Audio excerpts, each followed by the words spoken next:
Tengo la gran responsabilidad de compartir la palabra del Señor y hablar de un tema bastante importante relacionado con el tema de apertura de este mes de julio, y tiene que ver con avanzar para el crecimiento, ¿no? Avanzar para el crecimiento.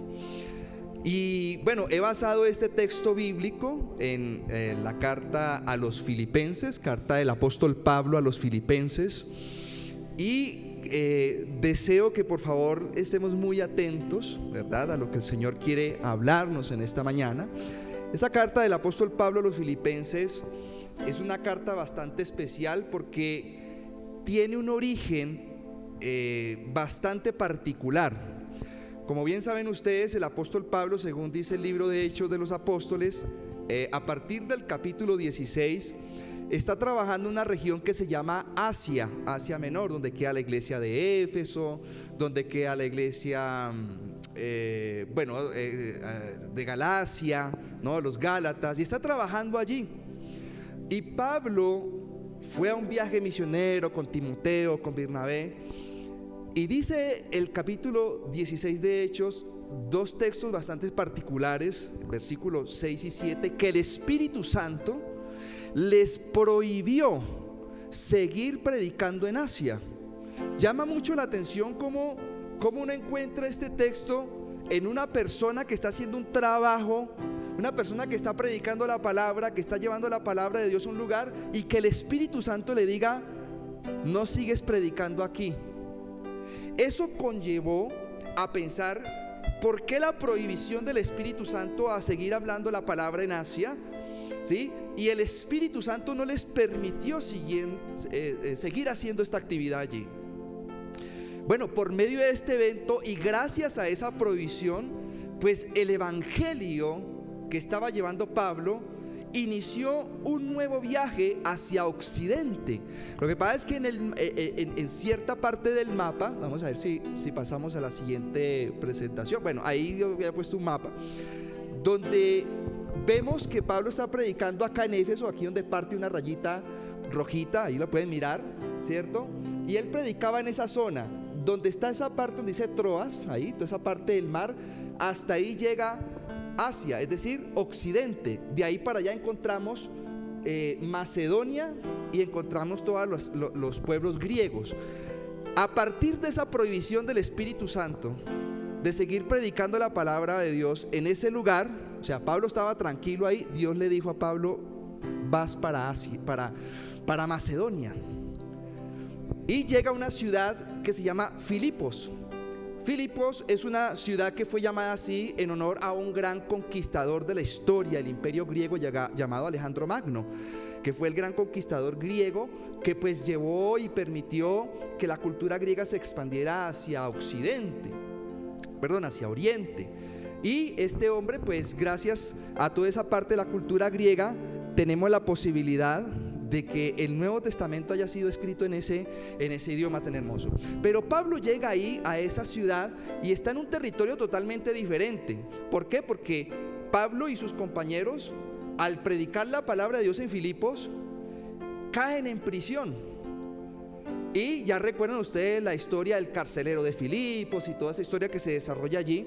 Y cae en prisión. Imagínense, uno tranquilo predicando la palabra de Dios en un lado, y que llegue uno a predicar y lo metan a prisión. Uno dice: bueno, Señor, yo estaba tranquilo, estaba acomodadito haciendo mis cosas normales, allá tranquilo en una comodidad de la vida, predicando, llevando la palabra, todo cómodo. Ahora entro en prisión.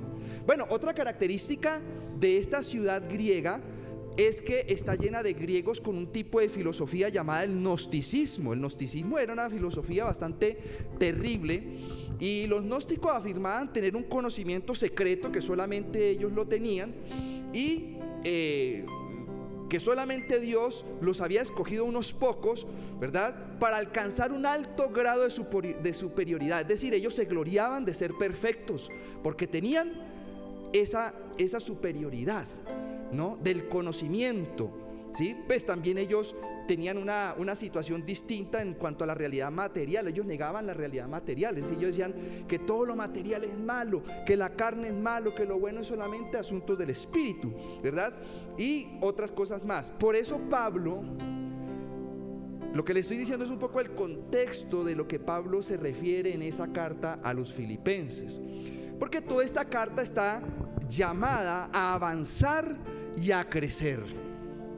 Toda la carta que el apóstol Pablo escribe a los filipenses es una de las cartas más importantes y creo que es muy fundamental para este tiempo, porque nos está llamando a avanzar y a crecer en la vida cristiana, no a quedarnos en la tranquilidad como lo estaba Pablo predicando en Asia, sino que llevó a Pablo, impulsó a Pablo a dar unos nuevos pasos importantes en su vida cristiana, porque Pablo había reconocido toda la riqueza que había encontrado en Cristo, ¿sí? Y él va a encontrar la grandeza de su ser es en Cristo. De lo que él está haciendo ahora es hacerlo en Cristo. Ahora, frente a este tipo de perfeccionamiento de los griegos gnósticos, Pablo coloca en contraste una actitud humilde y realista, ¿verdad?, de una verdadera madurez cristiana. Bueno, vamos a encontrar en nuestro contexto que hay gente que se cree más que otros, ¿no? Es decir, un poquito más alto que los otros, no en estatura, sino en conocimiento, que los lleva a una actitud un poco más arrogante, a pasar por encima de los demás, a creerse que los logros que han obtenido les da la autoridad para pasarle por encima a la gente. Pablo dice que no. Pablo, él tiene una actitud totalmente diferente. Y esa actitud, ¿por qué es diferente? Porque Pablo lleva esa íntima relación que tiene con Cristo a entender que todo lo que él sabe, pues lo hace es para glorificarse, ¿sí? Aquí es donde vemos ese aspecto importante del apóstol Pablo. Ahora, avanzar para madurar, ¿no? Avanzar para madurar. Toda esta epístola a los filipenses, vuelvo y lo digo, es un llamado a avanzar y crecer en la vida cristiana. La vida cristiana, al igual que las competencias deportivas, porque ahora es importante entender que Pablo utiliza muchas figuras cuando escribe. Él utiliza la figura del soldado, que el yelmo de la salvación, que toda la armadura del soldado. Él utiliza la figura del agricultor. Él utiliza la figura del deportista. Pablo aquí está utilizando una figura del deportista. ¿Por qué? Porque resulta que en esa situación, en ese contexto griego, pues ahí donde nacen los asuntos de las olimpiadas y las competencias, el culto al cuerpo y todas otras cosas importantes. Ahora, Pablo nos dice que la vida cristiana, al igual que en las competencias deportivas, está llena de desafíos y determinaciones en la vida. La meta cristiana no es solamente, o la vida cristiana no es solamente llegar a una meta, sino saber llegar. Pablo quiere llegar al supremo llamamiento en Cristo Jesús. Claro, eso es importante, pero no es llegar solamente allí, sino saber llegar. ¿Y cómo debemos llegar? Pues Pablo en el capítulo 3 de Filipenses nos va a decir unas cosas bastante importantes. Hay que llegar con madurez, no inmaduros, sino con madurez. Para lograr este objetivo, entonces, como iglesia debemos comprender por lo menos 5 acciones, cada uno de nosotros. Vamos a aprender esta mañana 5 acciones dirigidas por el Espíritu Santo para poder lograr esa meta, llegar a ser maduros, porque esto es avanzar y crecer en la vida cristiana. ¿Cuáles son esas 5 acciones? Las voy a nombrar. Primero, descontentamiento. Segundo, devoción. Tercero, dirección. Cuarto, determinación. Y quinto, disciplina. Miremos cada una de ellas. El versículo 12. Vamos a leer el texto de Filipenses capítulo 3 del 12 al 16. ¿Listo? ¿Me acompañan por favor en la lectura? Dice: no es que yo lo haya alcanzado todo o lo haya conseguido todo, o que ya sea perfecto. Sin embargo, una cosa hago, sigo adelante esperando alcanzar aquello para la cual Cristo Jesús me alcanzó a mí. Hermanos, no pienso que yo mismo lo haya logrado ya. Más bien una cosa hago, olvidando todo lo que queda atrás y esforzándome por alcanzar lo que está atrás. Alcanzando lo que está adelante. Sigo la meta, hacia la meta, para ganar el premio que Dios ofrece mediante su llamamiento celestial en Cristo Jesús. Así que escuchen los perfectos, ¿sí? O los que somos perfectos, dice la traducción Reina Valera. Todos debemos tener este mismo modo de pensar. Y si en algo piensa de otra forma diferente, Dios le hará ver esto también. En todo caso, vivamos de acuerdo con lo que ya hemos alcanzado. En primer lugar, entonces, podemos ver la palabra descontentamiento. Un descontento. Pablo está en un descontento. Cuando tú ves la vida del apóstol Pablo hasta este momento, Pablo ha logrado muchas cosas. Muchas cosas. Pablo ha logrado llegar a lugares inimaginables. Pablo ha logrado hacer en Cristo Jesús una tarea de evangelización, de llevar la palabra, una tarea de apostolado que ningún ser humano en ese momento ha podido hacer, guiado por el Señor. Pablo ha hecho de todo, ha llegado a la cúspide. Podemos decir que de pronto Pablo está en una tranquilidad, está bien, está llevando, ha fundado algunas iglesias en Asia y él está allí trabajando. Pero Pablo se siente y dice: tengo un descontentamiento, estoy descontento. No pretendo haberlo alcanzado ya. No soy perfecto. Ese no pretendo haberlo alcanzado ya es una de las declaraciones más grandes que el creyente debe tener en su vida. Es decir, el creyente nunca debe vivir satisfecho con sus logros espirituales. Si ya alcancé algo el día de hoy, debo prepararme para alcanzar algo más allá. Algo más allá. Es decir, hasta donde Dios me ha traído el día de hoy no es suficiente. Lo que Dios me ha dado hasta el día de hoy no es suficiente.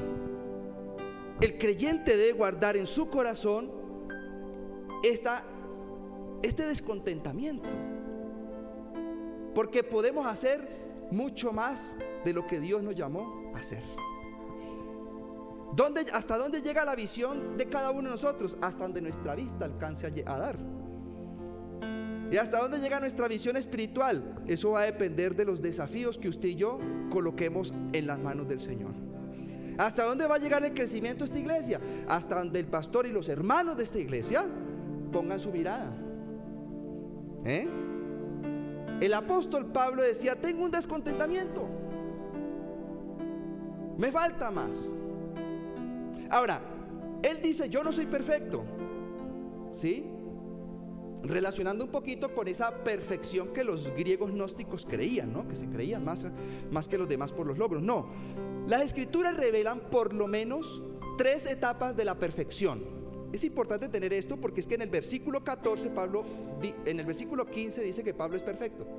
Entonces el versículo 12 dice: los que no somos perfectos. Y en el versículo 15 dice: los que somos perfectos. Entonces, ¿Pablo a qué está jugando allí? Vamos a mirar una cosa importante. La primera etapa de la perfección es una perfección posicional, de posición. ¿Qué quiere decir esto? En cuanto está relacionada con nuestra salvación y que se ha dado a todo cristiano verdadero, como lo afirma Hebreos 10:14, ¿sí? Que con una sola ofrenda hizo perfectos para siempre a los santificados. Ya, es decir, hablando en términos legales, por la muerte y la sangre de Cristo Jesús, usted y yo somos perfectos. O sea, somos perfectos posicionalmente, es decir, por medio de Cristo Jesús y su sacrificio en la cruz, usted y yo, el Padre nos ve perfectos. Perfectos, ¿sí? Posicionalmente. Pero hay una perfección, número 2, progresiva. ¿Qué perfección es esta? Bueno, se relaciona con la madurez en la vida espiritual. La vida cristiana consiste en el crecimiento en la gracia y perfeccionar lo que va faltando. ¿Cuántos cometemos errores? ¿Cuántos tenemos a veces una conducta equivocada? ¿Cuánto le fallamos a la familia? ¿Cuánto le fallamos a Dios? Entonces, ¿qué pasa con esa perfección? Es una perfección progresiva, es decir, se va dando. Y esa perfección se va dando en mayor medida en unos hermanos que en otros, porque va a depender del proceso que cada uno lleve de forma independiente. Pero ¿quién ayuda a que ese crecimiento podamos llegar a la estatura de Cristo? La iglesia, la formación, ¿sí? Dios ha dado a los cristianos varios dones del Espíritu a fin de perfeccionar a los santos. Por eso la perfección no es un individuo solo, una familia sola. Es un individuo, una familia en una comunidad cristiana, en la iglesia. Y la perfección de este tipo es algo interesante. Mire, un niño nace, ¿sí? Cuando nació Matías: doctor, ¿cómo está el niño? Y él dice: perfecto. ¿Perfecto? Y usted lo mira todo arrugado, no abre los ojos, no tiene dientes, no camina, llora todo el día, y el doctor dice que está perfecto. Va creciendo y uno le pregunta al profesor en el colegio: profe, ¿cómo va el niño? Está perfecto. ¿Cómo que está perfecto? Si a mí me toca estar haciéndole las tareas, ni siquiera hace las tareas solo. En cada etapa, un niño recién nacido, no ve, todo arrugado, y fuera de eso el doctor dice: y se parece a usted.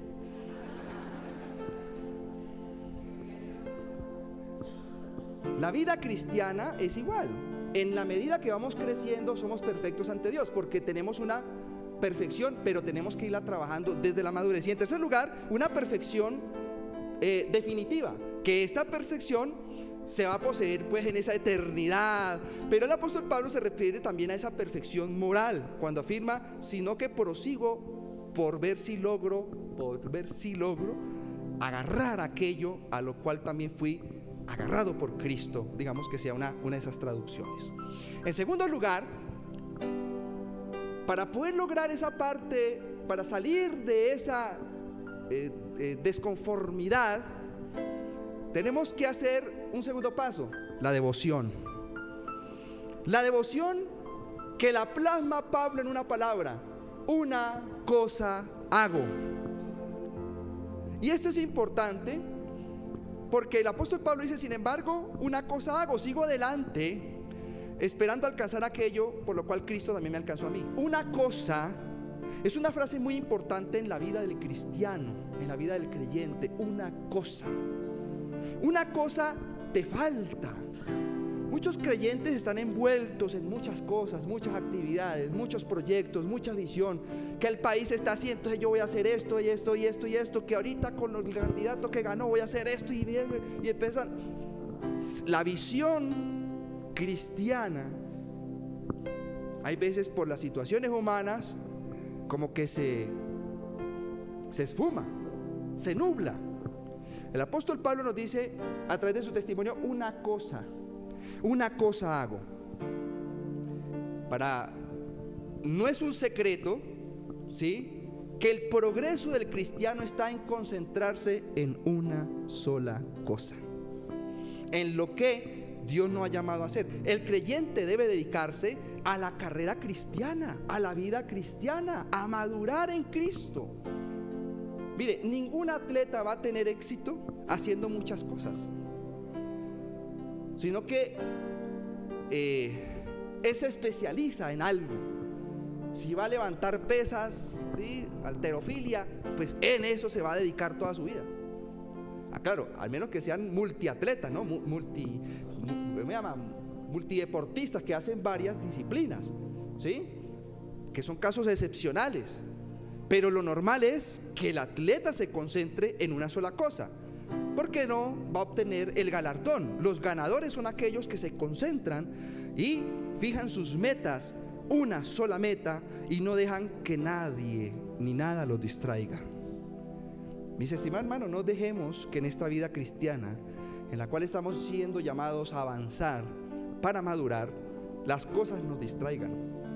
Muy fácil podemos salirnos del plan de Dios, muy fácil podemos salirnos del proyecto de Dios. Que me pintan oportunidades, que me pintan por aquí, que voy a tomar esta decisión, que voy a hacer esto. ¿Será que estamos oyendo la voz como cuando Pablo la escuchó? No prediques más en Asia.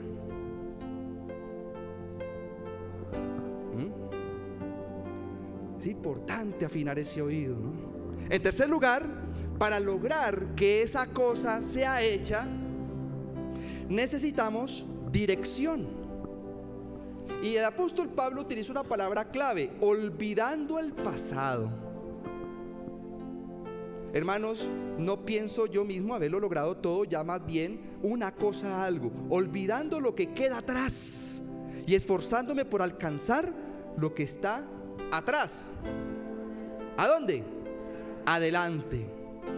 Mire, la persona que no es salva es controlada por el pasado. Y lamentablemente muchos creyentes, hay veces viene ese pasado a tratar de controlarnos. El creyente debe esforzarse en su carrera por seguir adelante, por mirar no al pasado, sino mirar al futuro para trabajar desde el presente en ese futuro. No esperar que llegue un futuro para ver si yo trabajo en mi vida espiritual. No, empezar desde ya de una manera importante. Así que olvidando ciertamente lo que queda atrás, pues tampoco sugiere un esfuerzo mental, psicológico, para borrar los pecados y los errores del pasado. No, porque tenemos que pasar por un proceso de perdón y reconciliación con Dios y con los demás. Claro que sí, ¿verdad? Pero simplemente esta frase quiere decir, de parte del apóstol Pablo, que rompemos con el poder del pasado cuando vivimos para el futuro, trabajando desde el presente. Suena raro eso, suena complicado, ¿no? Romper con ese poder del pasado, ¿verdad? No podemos cambiar el pasado, hermanos. No podemos cambiarlo. Como le digo yo a muchas familias, ¿no? Que a veces uno los escucha hablar, dice: yo soy así porque el mundo me hizo así, dijo una salmista, ¿no? Por ahí. Yo soy rebelde porque el mundo me hizo así. No, es tu decisión como adulto ser así. Nosotros no somos culpables de la familia en la que nacimos, o no decidimos en la familia que crecimos. Nosotros no somos culpables de la formación que tuvimos. No somos responsables, por así decirlo, de esa crianza que nos tocó en algún momento. Pero sí somos responsables de lo que hagamos como adultos de aquí en adelante.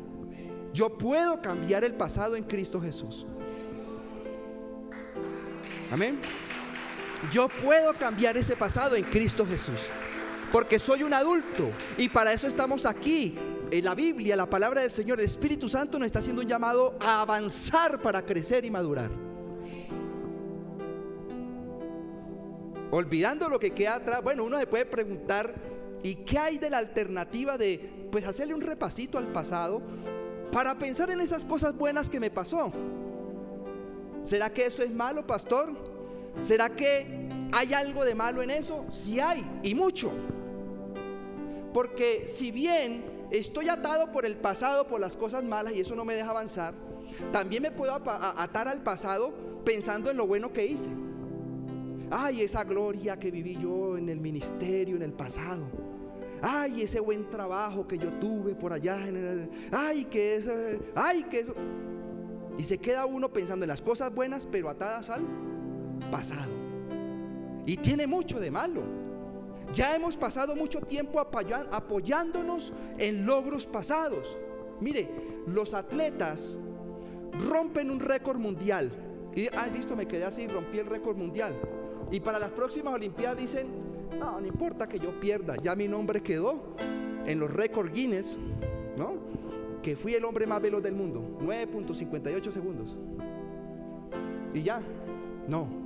El atleta corren porque ellos corren por una corona, por un premio. Mire, en la antigüedad de las carreras olímpicas griegas, el mismo apóstol Pablo dice: mire, hay algunos que corren por una corona corruptible, es decir, la famosa corona ¿de qué? de laurel, que era el premio que le daban a un atleta. ¿La corona de qué? De laurel. ¿Ustedes han oído el dicho que dice se durmió en los laureles? Es precisamente eso. Hace referencia a esa actividad de un atleta que se durmió en sus laureles, se lo ganó y ya no se esfuerza por seguir adelante. ¿Cuántos dormidos en los laureles estamos acá? No vinieron, se quedaron durmiendo en los laureles, afortunadamente. Pero Pablo nos anima, ¿verdad?, a que no nos apoyemos en los logros pasados, sino que nos preparemos para esos logros que han de venir. No gastemos nuestras fuerzas mentales y espirituales en ese pasado, sino en lo que ha de venir. Esforzándome, Pablo utiliza una palabra hermosa en griego, esforzándose significa intentar enérgicamente alcanzar un estado o una condición, buscar fuertemente esforzarme por conseguirlo. En cuarto lugar, debemos tener una determinación. Yo prosigo hacia la meta. El verbo proseguir lleva la idea de un esfuerzo intenso. Los griegos lo usaban para describir a un cazador que ansiosamente busca su presa, porque si no caza, no come, y si no come, pues va a ser comida de la presa. ¿Sí? Determinación. Prosigo, voy adelante, no me voy a dejar enredar por ese pasado. Y en quinto y último lugar, importante aquí es la disciplina. Y esa disciplina tiene que ser con obedecer las reglas. Aquí no es que el atleta corra de cualquier forma, se juegue un partido de fútbol de cualquier forma, se haga una pelea de judo de cualquier forma. No. Escuchen bien los perfectos, todos debemos tener este mismo modo de pensar, es decir, debe haber una disciplina unánime. Si alguno piensa diferente, Dios se lo apocalipto, dice en griego, es decir, Dios le quitará esa venda. No es suficiente correr con esmero, sino correr también obedeciendo las reglas. ¿De acuerdo? Para terminar esta hermosa predicación que el Señor nos está dando esta mañana, la vida cristiana requiere de un avance constante, un avanzar constante. Mire, es imposible alcanzar la madurez si continuamente estamos recordando el pasado. Es imposible. ¿Queremos descansar o no queremos más bien quedarnos dormidos tampoco en los laureles y después sentirnos culpables por nuestros fracasos? Mirando al futuro, trabajando fuertemente desde el presente, podemos pulir esa vida cristiana que día a día Dios nos ha permitido disfrutar. Avancemos en el Señor y no nos durmamos en los laureles.